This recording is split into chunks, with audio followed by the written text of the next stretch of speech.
Mana yanje indaje imbere yawe, ndakindinzanye uretse umutima wanjye. Iyo nsubije amaso inyuma, mbona ukuboko kwawe kwarandamiye.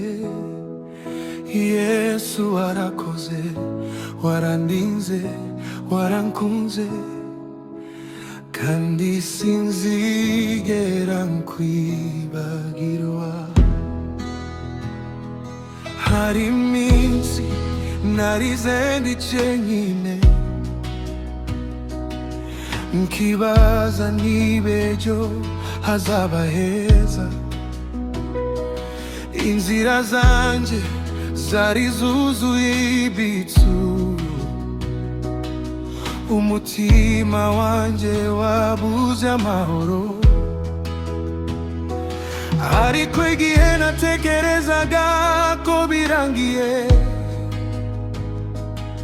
numvise ijwi ryawe rimbwira riti, mwana wanjye humura ndi kumwe nawe.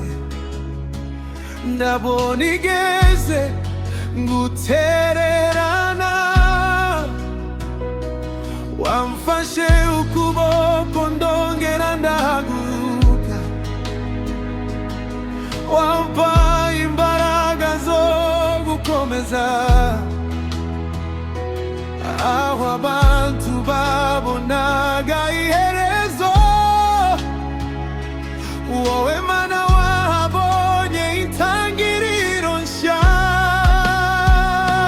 Sinzigera kureka Yesu, sinzigera nibagirwa ibyo wankoreye. Mu marira wari kumwe nanjye, mu bishimo wari kumwe nanjye. Niyo isi yose yapinduka, nzakomeza kugufata ukuboko. Yesu uri ibyiringiro byanjye. Sinzigera nkureka, nanyuze mu muriro sinasha,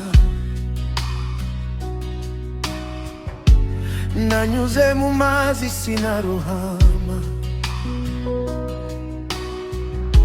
Si uko nari mfite imbaraga,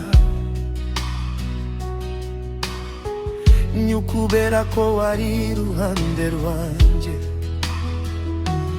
Hari abo twatangiranye urugendo, ariko bageze hagati baragenda. Hari nabo nizeraga cyane, ariko urukundo rwabo rurashira. Ariko wowe ndi wahindutse, ejo uyu munsi uri wawundi. Iyo umutima wanjye ucitse intege, ijambo ryawe rirongera rikankomeza.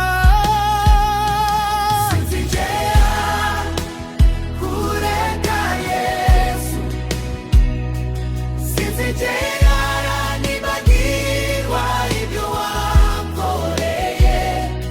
Mu marira wari kumwe nanjye, mu bishimo wari kumwe nanjye.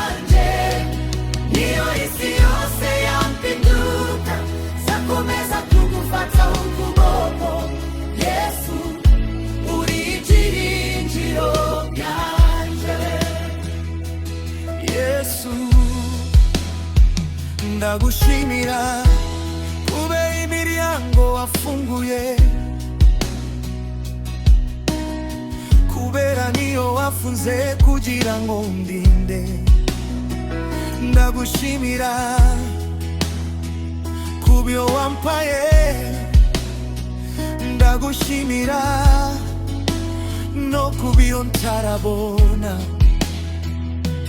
kuko nize kukwizera niyo ndumva ibyo uri gukora. Haleluya, haleluya, nzakuramya iteka ryose. Iyo ndebye aho wankuye, nkabona naho ngeze uyu munsi, ndamuntuna icyubahiro cyawe, kuko ari wowe wabikoze Mana. Warampumurije igihe nariraga, wambereye inshuti igihe nari kinyinya, wambereye urumuri mu mwijima, unyereka inzira yo gukomeza. Niba ejo haje ibigeragezo, sinzatinya kuko ndakuzi, wambanye nanje ejo hashize, azabana nanje n'ejo hazaza. Sinzigera kureka Yesu, sinzigera nibagirwa ibyo wankoreye, mu marira wari kumwe nanje, mu bishimye